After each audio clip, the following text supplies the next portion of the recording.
Une nouvelle crise politique s'annonce en Israël. Le gouvernement d'union se dirige vers la chute 6 mois après sa formation. C'était lors d'un vote préliminaire des élus appelant à la dissolution de la Knesset et à la convocation de nouvelles élections.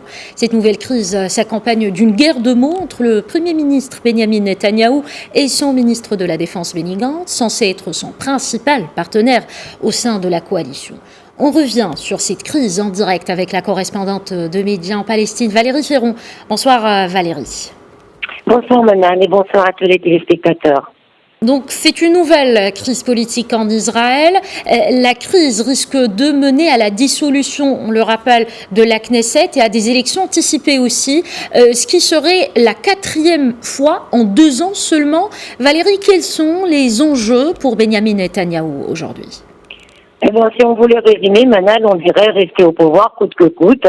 Et pour cela, éviter donc de devoir passer le relais à Benny Gantz, qui est l'actuel ministre de la Défense, mais qui doit passer Premier ministre en novembre 2021, selon l'accord scellé entre les deux partis lorsqu'ils ont formé leur coalition gouvernementale.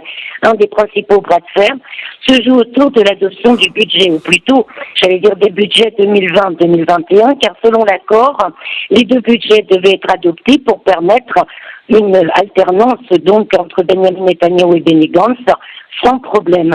Mais Benjamin Netanyahou, dès le départ, a tout fait en fait pour dissocier les deux budgets et faire adopter en premier le budget 2020, qui du coup n'est toujours pas passé, on est au mois de décembre. Or, si le budget n'est pas adopté avant le 23 décembre, la Knesset sera automatiquement dissoute.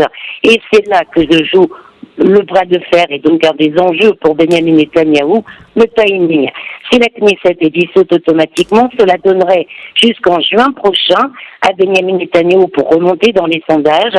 Si le Parlement est dissous maintenant, les élections anticipées auraient lieu aux environs du mois de mars, ce qui ne laisserait pas beaucoup de temps à Benjamin Netanyahou, du coup, pour se retourner.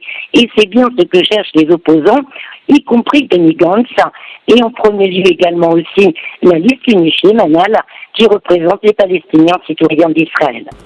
À l'occasion du vote d'hier, Valérie, on a pu constater les dissensions au sein de la liste unie composée des partis arabes représentant les Palestiniens citoyens d'Israël, les députés du parti islamique n'ayant pas suivi les consignes du vote, soutenant une dissolution de la Knesset et des élections anticipées.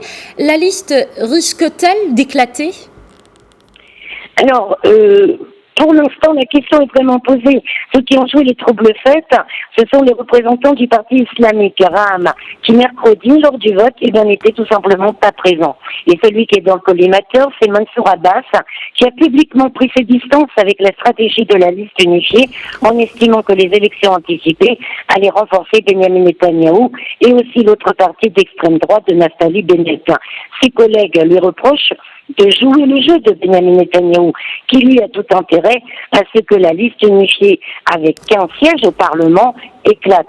Mais si les dissensions sont bel et bien présentes, le chef de file Ayman Odeh a assuré que tous les partis de la liste jusqu'à présent tout au moins veulent rester, quitte bien sûr à remettre les pendules à l'heure avec ceux qui ne respectent pas, Manal, les décisions prises par la majorité. Merci beaucoup Valérie Ferrand, correspondante de médias en Palestine. Merci encore une fois pour ces précisions.